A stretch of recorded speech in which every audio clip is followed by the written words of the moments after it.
Best t-shirts, I have to say though, the old Receipt Bank grey t-shirts, super soft, like organic cotton. You've approached a new level of swag when you can compare all the t-shirts to the quality of feel. Does this feel nice?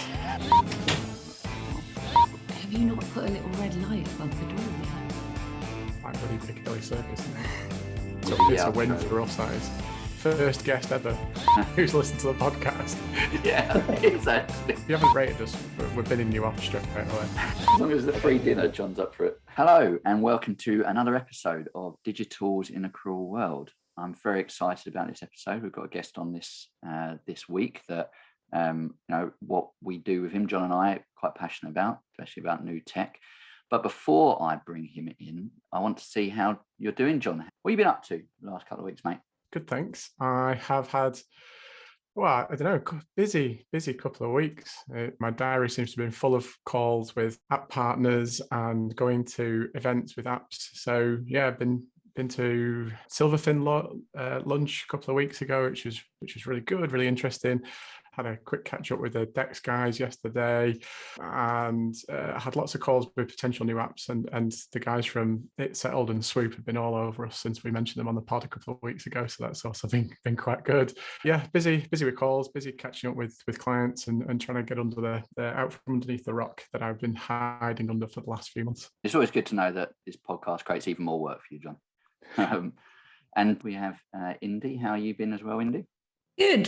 This is the second time we've seen each other this week, Ryan, because we had a lunch together as well, the Carbon HQ lunch at Sushi Summer, which was lovely. And I don't know if you find this, but in the run up to Christmas, and Yohan can probably speak to some of this, is apps are so busy. The peak for me is right now, and that will continue until probably the 2nd and 3rd of December after Accounting Web Live. Cool. So you're busy as well. And as you two are aware, I'm pretty rammed from a work perspective. So it's quite crazy for us all at the moment. But as you alluded to, we do have a guest this week, and that guest is Yohan Trougouboff. I think I pronounced your surname correctly, but please correct me if I'm wrong. Yohan runs the Early Adopters Hub that John and I are part of, which is all about educating new account tech businesses. But I'm terrible at explaining this compared to you, Yohan. So how are you, mate? And give us a quick, very brief overview of early adopters. Yeah, I'm all good. The Early Adopters Hub, I guess if you just want the gist of it, it's basically connecting digital accountants that are quite innovative and forward-thinking and very tech-savvy with early-stage startups. Some startups that are looking to expand internationally, designing kind of like bespoke programs for them and workshops to get like the market research, product research, and actually listen to accountants in the way that they design their products and go to market. Cool, thanks, mate. Yeah, it's going to be really good to hear a lot more about that in a minute. So yeah, really exciting show, jam-packed, not going to take up any more time. So let's crack on. Sounds good. So let's kick off the app news for the episode. I'm going to start off with this. So there's been a lot going on in Xero for, I guess, the last fortnight. And one of the announcements that I guess we knew was coming is that Gary Turner is stepping down, but they have now announced who will be replacing him as the UK and European managing director.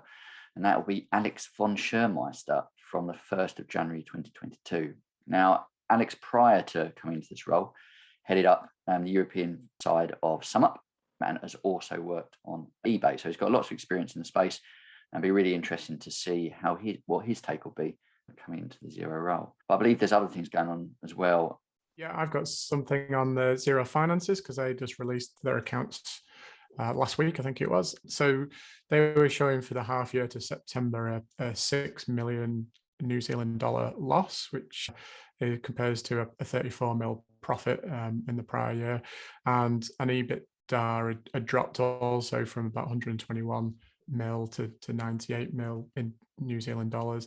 So a little bit of a fall away, but the good news is that the revenue's up 23% year on year. Obviously, acquisitions of Planday and Tickstar have helped to improve that. But then the underlying, the important bit for us, I suppose, is their subscriber numbers have increased by 560,000 to 3 mil. And the UK market was still showing the biggest growth. It was up 24%, with subscribers from up by 65k to 785k. So not quite at the 1 mil mark, but it's making really good progress and really interesting to see. And it's interesting also to see that overall, in terms of number of subscribers, the revenue's increasing ahead of the subscriber growth. So they're obviously increasing the amount of revenue they're getting per subscriber. But I also did notice in the numbers that they're increasing the amount of revenue that they're getting from some of the financial services that they offer, particularly focused in the Aussie market. But I know it causes a little bit of controversy for some of the partners that we like to play with, because they can't tap into the Xero API as a consequence of how they've structured the business for financing. Yeah, and we've definitely come across those apps that have had their, I guess, restricted with what they can do with Xero. And maybe that restricts the competitive side of the Xero App Store. Completely different topic that we could delve into for a long time. But something I did see tied into that is that the guy released that growth that Xero experienced in the UK over his tenure there, and it is insane. It'd be interesting to see how Alex deals with that, because they've reached that side where growth is tailing off. How they keep that momentum going. As well as Alex coming in and the financial report for Xero, Xero have also announced a Shopify integration. Now, this is one that they have built internally, has been built by Xero, probably as a reaction to what QuickBooks Online have done. And we're working with MailChimp, focusing on that e-commerce area. But as well as that, as well as building integration, Xero have promised to support this for 24/7. So it should be a very robust and reliable integration. Be interesting to see over time if that does prove to be the case. Tied into that, I guess, from an e-commerce side, Xero went and bought Locate Inventory, a US-based inventory management system, for around $19 million. Now, Locate, very similar, I guess, to the Unleashed model over here, in-depth inventory management, as well as e-commerce, API connections, integrations that are pre-built, and Xero have bought the tech functionality. So not necessarily the company. I think the plan is actually to shelve the company by October 2022, which means all the clients that are already using Locate will need to move on to something else if they're not going to be working with Xero. A similar model to what QuickBooks Online did with Trougouboff a while back. They bought the tech, they're bringing it in-house, and therefore all those on the existing software using it for a different app integration. So for Trougouboff would have been integrated into Xero, needed to find a different partner. They're already working on the inventory side. They've said over the next 2 to 3 months, you'll see a lot of changes in the stock management side inside the Xero product to get ready for that integration with Locate. And there's certain things that they're focusing on. So managing of stock monitoring, smart decisions on pricing. So I guess what products are doing well, what products are doing badly, what the focus you need to maybe up pricing on the existing product, your product base, and then focusing on the expanding into the sales channels. So a lot going on in the Xero world at the moment. I think that's it. I think that's pretty much all I picked up on Xero. I had a question on that. So the main partner of Locate is? I believe that is QuickBooks Online. It's definitely, as a US-based inventory product, Intuit is going to be the main integrator. And I believe they even market that as such, that they are a leading inventory product on the QuickBooks Online marketplace over in the US. So quite a strategic purchase here by Xero, eliminating a big inventory product that Intuit has been partnered with. It sounds like a version of app chess to me. Very much so. Who's going to buy what to eliminate the other one, especially with what Intuit did or QuickBooks Online did with DataDear. There was a very deep integration into Xero, and I bet that's going to be stripped away, so they're not going to have that same integration in Xero over time. It causes problems for us accountants working with these and partner with them. It means that we can't fully rely that integration is always going to be there. And I know we've covered this in prior podcasts. This is a fascinating acquisition in terms of the wider e-com play that we're seeing from both QuickBooks, Intuit, and now from Xero. The fact that this was announced at the same time as the Shopify integration, and we know that Xero's own stock inventory management, internally is not the best. And for most of our clients, Ryan, where they have a stock management issue, we're having to refer them onto a third-party app. So this is fascinating that they brought it in-house. And I also learned a new word as a consequence of this. So Matt Paff was commenting on this, saying this is a pure acqui-hire which I'd never heard of before, because they're bringing the locate team into Xero. And I think it's interesting as well from another point is that we've seen Xero make acquisitions in the past. Things like HubDoc, for example, take a long time to come into their product space. It's not just a matter of coloring everything blue and hoping for the best. So I wonder if they've changed their approach because they want to build this product from the inside out rather than trying to bolt it onto what's already there. Definitely. We've seen different ways of Xero's purchasing model, both the HubDoc integration and Instafile that's now Xero Tax have taken a long time to embed. So I wonder if they've learned from that and this will be a faster integration, or we're going to have to wait 1 to 2 years before we really see any massive change. I mean, I hope it's going to be a fast integration, but we know from what Xero have done in the past is when they've done it fast, it tends to be a bit sloppy. So let's hope it's not that bad. Interesting news on the QuickBooks side. So they have just announced that they've got a MailChimp app for QBO. So I'm not sure if that's connected to the acquisition that's obviously been rumbling around now, or whether this was in progress before. But they've got effectively a one-way sync with contacts and revenue from QBO to MailChimp to use for mail campaigns. So again, just leveraging the data that you've got in QuickBooks and making it a little bit easier to get out to your customers and market direct them. And then on the QuickBooks Online Advanced product, they've also just announced a new app for Windows and adding on some bells and whistles around employee expenses. So just some incremental development there from them. Yeah, there's been some changes in the app landscape as well. A couple of new hires. A2X have taken on a new CEO, Jamie McDonald and Jamie Shulman, who are the HubDoc founders. And they're saying they're ready to make A2X as big as Shopify. And they've also hired Dave Resnick, ex-Google, potentially prepping for a bigger takeover. Speculation, Ryan or John, favorite person to speculate? Well, yeah, John loves the speculation. But I guess when you're bringing in new strategic people, you're doing it for a couple of reasons. Obviously, something that you had previously was not working effectively, and so you need to make a change. Or you are getting the business in the right position to be sold or acquired, which I guess would allude to the last podcast that we had when James Ashfield was talking about these topics. So it'd be interesting to see what happens in the near future, especially with all this work from the likes of Xero and QuickBooks in the e-commerce space, and that's A2X's focus and how they're bringing that information in. Yeah, well, if you want a bit of speculation, I mean, I think if they've got some HubDoc execs in there who've obviously been working under the Xero umbrella, I think there's a natural link there. That's not to say that it'll definitely happen, but again, QuickBooks or Intuit bought One SaaS a good while ago now. And the aggregation of data from e-com platforms is always a big pain point for any accounting system. So A2X is probably one of the lead players in that space. We know that Dext bought Greenback as well a few months ago. So it's definitely a space where there's a bit of acquisition activity happening. And yeah, so I'm putting 2 and 2 together here, and we'll see what we come up with in a few months' time. And speaking of acquisitions, I shouldn't say that, actually. That's not true. AccountancyManager have brought in 2 former free agent execs, top execs, and James Byrne will be moving on to being the chairman, while Kevin McCallum joins AccountancyManager as a full-time CEO, joined by Catherine Tenner, who is joining as CFO. As we mentioned, we went to the Carbon HQ roundtable this week to talk about the good and great of practice management, and AccountancyManager came up a couple of times, right? There's a lot of speculation on what's happening in AccountancyManager at the moment, and I wonder if this, similar to what we talked about from an A2X perspective, is just prepping the business from an acquisition point of view. We expect some changes to occur. There were some people that at that Carbon HQ meet that work with AccountancyManager, and we're talking about pros and cons of that software. So yeah, it'd be interesting to see the developments over the coming weeks and months. Cool. And then on to my favorite topic, which is open banking.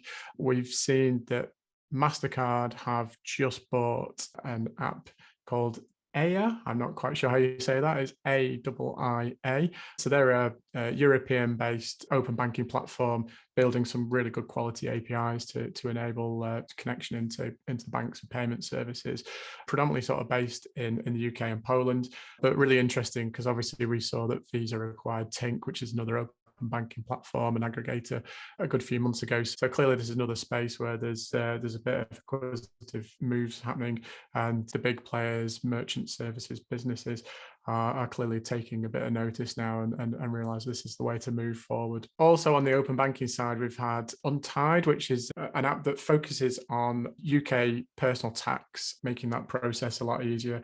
And the way that it does that is it connects to your bank account. It will then pick up any of your income and any expenditure that's going on, and you can tag that, whether it's would be related to your personal tax return. They've just added a new feature to their app, which is to do with raising invoices and then collecting payments.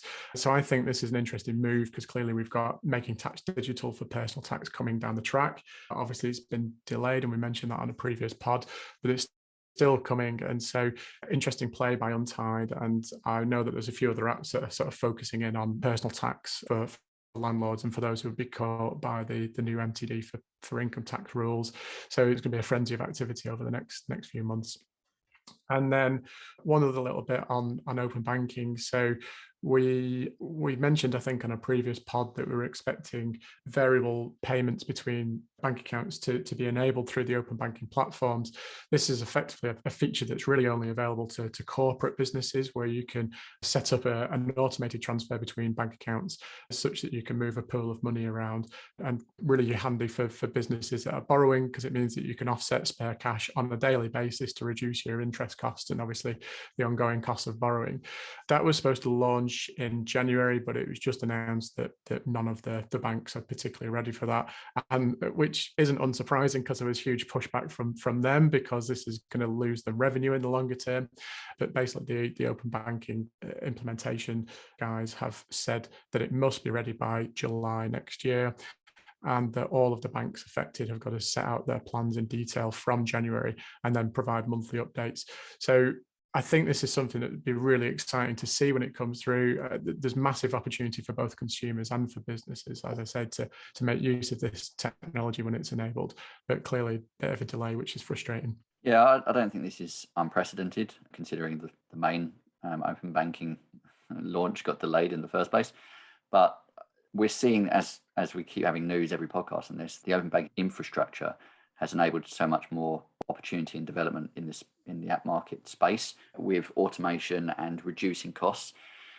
Irrespective of delay, it's still marching forward, and the UK is, a pioneer in this area. Good news, even with the delay. I guess the final bit from me, at least, is I've got a bit of an interesting, off the normal beaten track that we talk about, is that Mode, the Bitcoin operator, and PayEscape, one of the fastest growing cloud-based payroll systems in the UK, have agreed to work together to enable the first Bitcoin payment system through Payroll. Now, this will work via a deduction that can be set up from employees that will automatically take part of their salary and put it into a Bitcoin wallet out of their choosing. So they can basically opt to join in, and they will be able to have their part of their salary put straight into a Bitcoin wallet. Interesting. We'll be interesting to see how that works. I've got no more details on that at present, but yeah, I thought it was a good little news snippet. But if it's not you sitting on your squeaky chair and Indy jumping around all over the place, it's not a proper show, is it? That was one episode. Ryan's chair is every episode. By the way, guys, I thought of a revenue stream and a business model for you earlier today. They can basically, you can't become the Elon Musk, but if you say anything like cryptos crash or Tesla crashes, and then basically, instead of sponsorship, it's more like ransom. Like if you don't want us to say anything about it, then you have to sponsor us. You sink or swim in the accounting space, depending on what Ryan and Jacques say. Okay, so my turn this week to ask the questions. So I'll be as kind as possible, Yohan, but feel free to be as spiky as you like. We like a bit of controversy on the pod. Ryan's already asked you sort of just a little bit of background on what the Early Adopters Hub is, but tell us a little bit more about what your story pre-Early Adopters is and how you ended up where you are now. Yeah. How far back do you want to go? For when I was driving tanks when I was 18, or when I conception all the way through, Yeah, well, I heard James's background, he has done quite a lot, but I think I can actually rival him with a lot of random stuff that I've done. briefly my background. I'm originally from Israel, lived in the UK for 5 years in London, worked in a few different startups, and the last one was Capitalize. And I got to like really get to know the industry and get to know a lot of the top accountants and get to know who are the real innovators of the industry and who are the accountants that you can really bang your head against the wall for quite a while and it's not really going to get anywhere. But yeah, that's kind of like what led me more or less to the early adopters hub, but I can give a bit more exactly how the concept started as well. Okay, super, that's excellent. And yeah, so tell us a little bit more about early adopters and why you felt there was a space in the market for something like that. When I first came to Australia 2 years ago now, I was doing a bit of consulting with a startup here based in Adelaide that was just looking to expand to the UK called FY Docs. So it helped me for about 6 months until COVID hit, basically. So it helped me get a bit of an understanding of the challenges when you want to expand internationally as a startup, which kind of like went quite well with my experience that I had from Capitalize in the UK.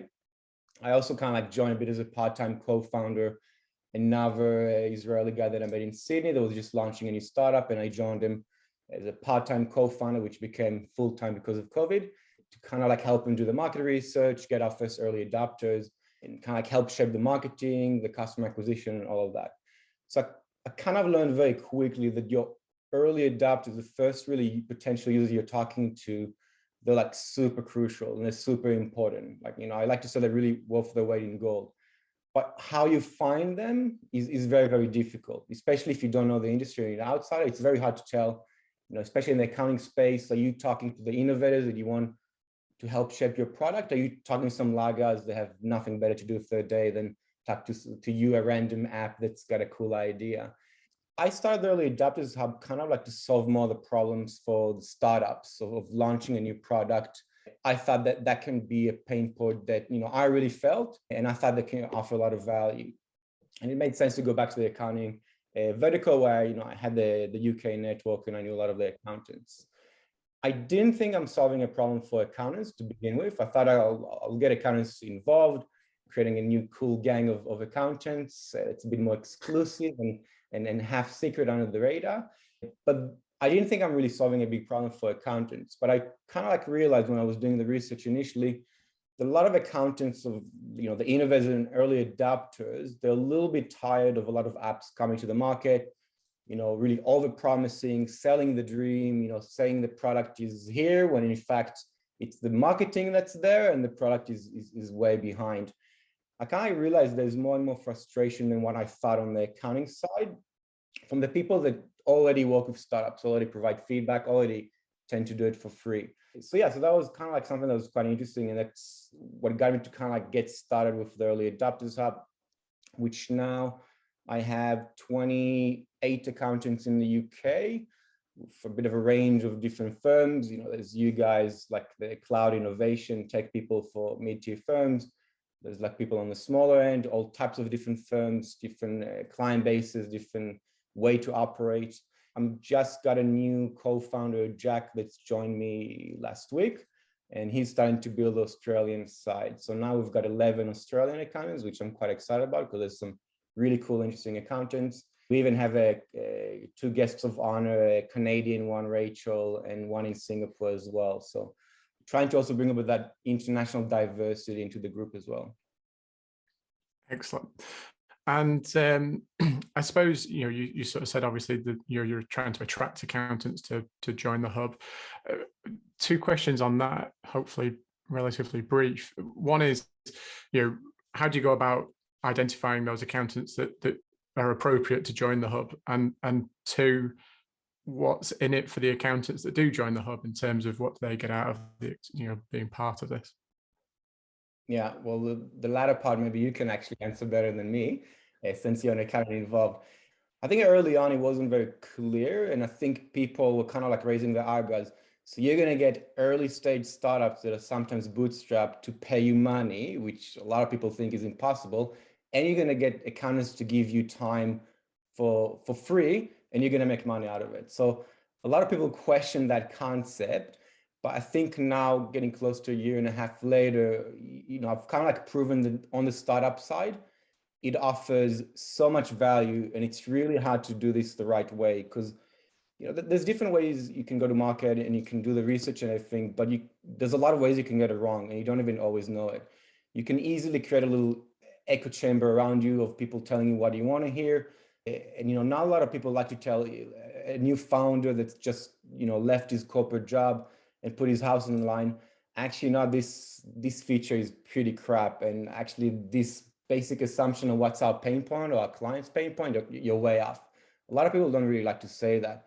So that's kind of like part of what I've built that really offers a lot of value for the startups is you can get very, very brutally honest feedback at the time that it can really have an impact. That's really invaluable for a lot of startups. It's not the right fit for a lot of startups. A lot of startups do just like to hear just keep doing what you're doing. It's amazing. You're the next Steve Jobs. Just, don't listen to any haters. And on the accountant side, I think it is becoming a bit more clear now and it's becoming a bit more tangible. So there's one side of it, which I didn't really push for it, but organically, there's a bit of a group of accountants that is formed. It's a bit of a safe space for, a small number of high quality accountants to talk about everything. I don't have any vested interest to promote anyone. You can slam any app in there. You can talk up anyone. I really don't care. And, I don't like to use the word community because it's a bit of a cliche and everybody's trying to create a community. So it's a group, but organically it's starting to offer more and more value to the accountants that are involved.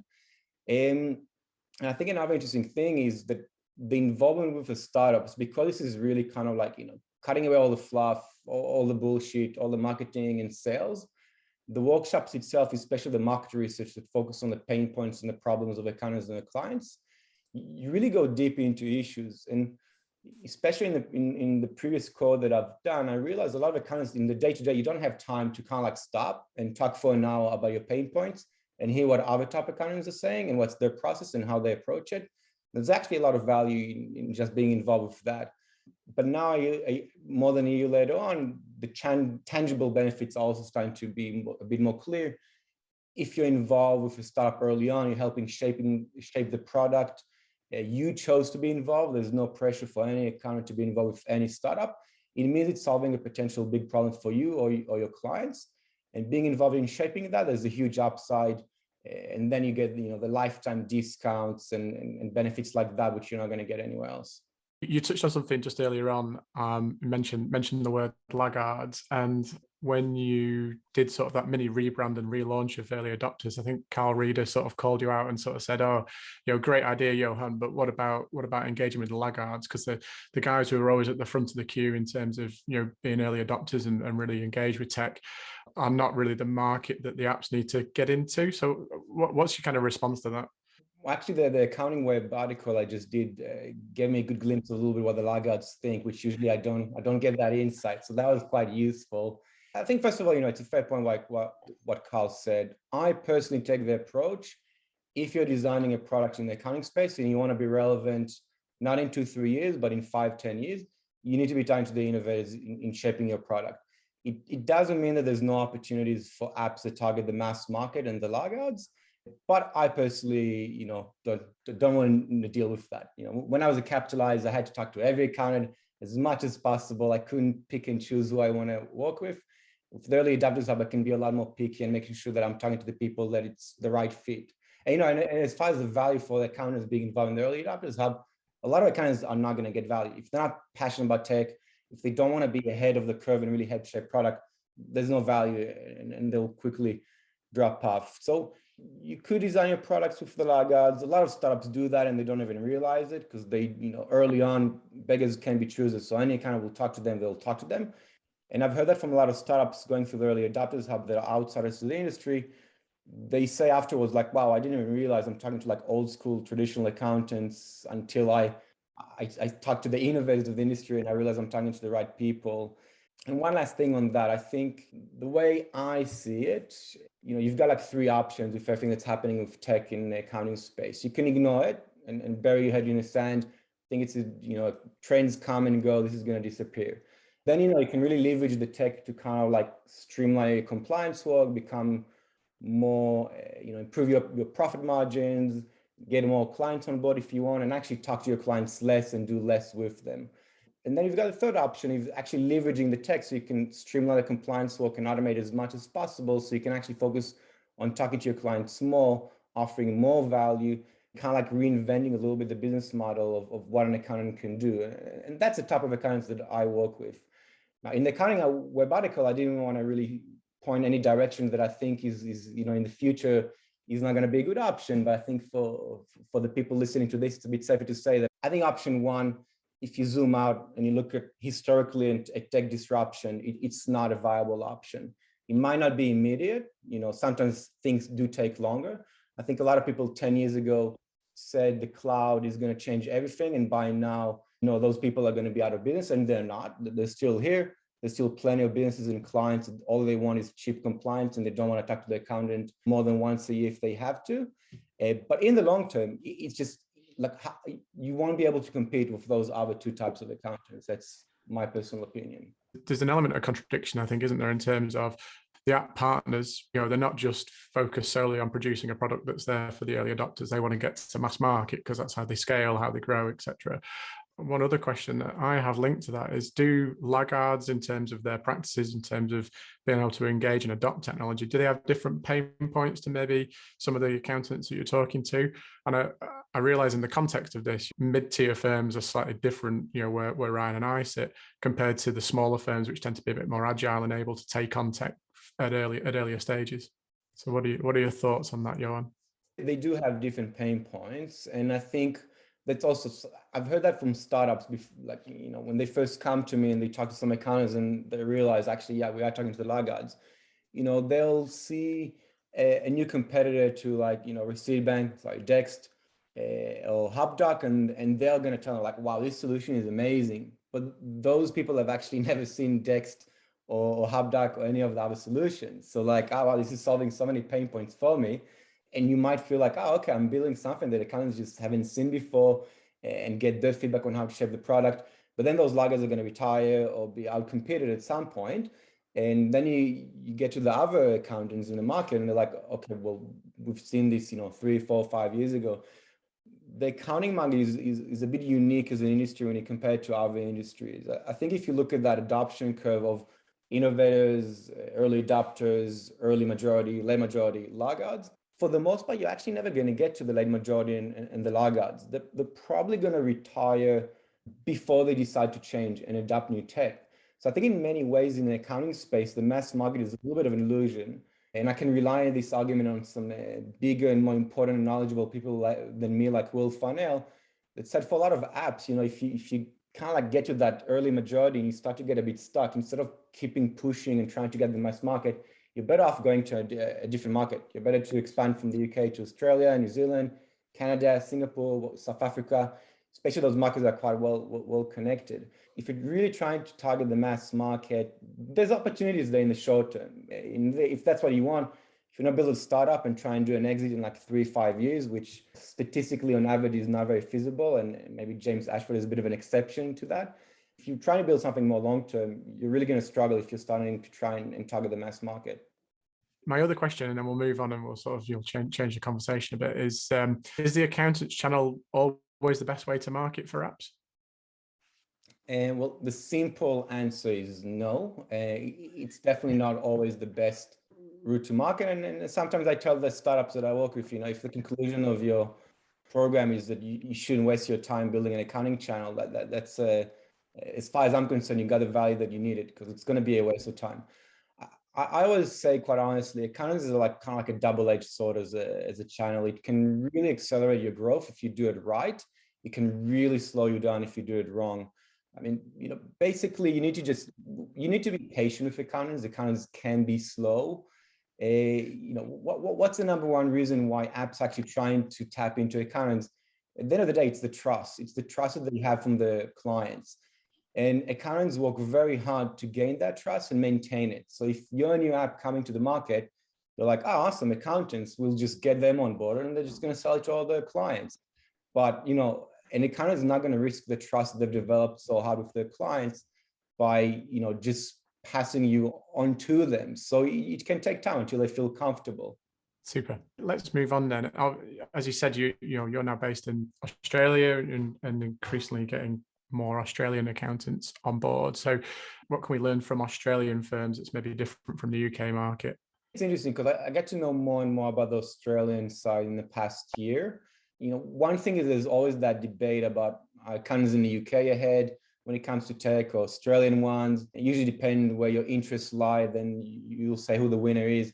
I think if you take the average accountant, they're far ahead in Australia. Just Xero's been here for longer. They're quite dominant in the market. They've made a lot of changes. People have adjusted those changes. And as a whole, a lot of Australian accountants are a little bit more commercially minded than the UK ones. But when you take the top 1% or 0.1%, depending on how you want to count it, of the innovators, I think that's when the UK is ahead in many ways in Australia. And I've heard that from some Australians themselves, like Andrew Van Der Beek. He said, when you get into those sessions and go in depth to what accountants are doing in the UK, like Alistair Barlow and Dave Selick, it's really impressive. So I think that's kind of like an interesting comparison there. And maybe what you could learn from the Australians is, because as a whole, they've been on that whole app and tech journey longer, the app fatigue is a bit more real over there. I think for the most part, a lot of accountants, they kind of like settle on the tech stack and they know what they want. They're a little bit better at making sure that it all integrates and communicates as much as they can. And they're not looking as actively as the UK ones for the next shiny app to come through. So I think that's an interesting case of they're kind of selling a little bit more on the tech stack, being a bit more happy about it, and getting a bit to more complacency and a bit of a fatigue of every new startup that comes along every couple of days saying they're going to save you money, grow your revenue, save you time, kill Excel or whatever it is. Interesting point on that fatigue. And my take on that is that UK firms maybe have a slightly different view than Aussie firms. And I wonder if it's down to the tech stack or just the longevity of them operating in the cloud market, or do you think it's down to the fact that for a lot, as you say, for a lot of UK firms, we maybe haven't quite settled on what the best approach is for us, or are we just a bit more adaptable? I think part of it is just the UK market is a lot more fragmented. So if you take a few different areas like practice management, for example, a lot of accountants in Australia have gone with XPM, coming along with Xero, and for the most part, Xero practice management. Yes, sorry, and for the most part, they hate it. And it created an interesting mini ecosystem of basically, apps that integrate onto XPM, like FY Docs and AccountKit and a few others that are doing quite a good job. And if you go to the UK with practice management, there's just so many of them that it makes it look really, really difficult. And for the apps that want to integrate with practice management tools or document management tools, which are a bit of a bigger thing in Australia, it's a bit easier. If you want to integrate a practice management tool in the UK to offer kind of some added value from that integration, it's really, really hard. Maybe it's just also because it's just so much more fragmented and there's not too many at the moment that are getting bought out or dying out. There's a few, obviously it comes in your news section, but there's still a lot of option there if you want a practice management tool. That competition that comes through that, do you think that's a good thing, or is it better to maybe have the phone space where you just got sort of like Android and Apple slugging it out? Is it kind of better just to have one or two big players? Well, I don't know, to be honest. I mean, the UK at the end of the day is a bigger market than Australia as well. There's three areas I've really noticed from the accountants that I work with, and especially when I onboard them and ask about their frustrations and gaps. There's practice management, forecasting, and reporting. They always come up as the biggest gaps where nobody's really happy. But for some odd reason, that's also where there's the most solutions. Reporting tool, there's a new one every couple of days. Forecasting tools come up all the time. So it's this weird situation where it's so fragmented. There's so much competition, but still there's a big gap in the market and the accountants are not happy with what's out there. Interesting. When do you think firms should get involved with apps in terms of trying to help them on that development curve? Obviously, Ryan and I, we're part of the early adopters hub, so we're seeing these apps really early doors. But for the mainstream accountants, they may be picking it up once they've gone through that beta testing, got something in the market. What's the right time to pick that up? What's the right time to test it? And how should they then go about trying to implement that? You need to ask yourself, do you want to be an early adopter? Do you want to kind of be ahead of the curve? Or you're happy for others to take a bit of the risk testing out the software and you come in after it's a bit more proven, and a bit more mature. There's definitely risks of being an early adopter. Some apps do fail. You might put a lot of effort into something and helping shape the product, and it just fails. Or, I've already had a couple of startups that I've worked with, which I think the founders have moved on a little bit with what they're doing. There's definitely a risk. So you don't have to be an early adopter and help shape the product. If you're happy with your firm, you're making good money, your clients are happy, there's no need to take that risk. But if you think you need that competitive advantage, you can get a lot of value from being involved early on. But you should probably focus on the apps that really solve a problem for you or your clients. That's the most important thing. Like don't get involved in something that's not really, fundamentally can be transforming to the way that you deliver your service. So, as an accountant, be involved with the apps that really could potentially solve a big problem for you. And it's the upside is worth a bit of the risk. To a degree, I think accountants are their own worst enemy in terms of picking up new technology and implementing it. So can the apps assist with that process in terms of setting out a roadmap to make it easier for accountants to roll out their technology? Yes, I've heard this lately from a few of the top accountants, is that they need to be better at getting the most out of the software they're already using, because quite often you're going to get like 20%, 30% out of it, and you're going to move on because you're so busy. And sometimes you're still paying for that. And sometimes you're even going to use another tool because you genuinely realize what you're already using can offer you a solution there. So I've heard that from the accountants that they need to be better. Like you need sometimes to spend time and go through the videos and the training. But if I go to the other side of the apps, that it doesn't matter. Like if someone's not using your product properly because they're lazy or they're not proactive enough, it doesn't matter. The end result for you as an app is they're gonna churn, or they're not gonna add more users or whatever it is. So I think the apps do need to kind of put a lot more of an emphasis on the customer success, on the support. It's something that's really downplayed by a lot of apps, and kind of like once you pay them, they forget about you a little bit. I've seen accountants that will stick with an app that they're not the biggest fan with if the customer success is really good.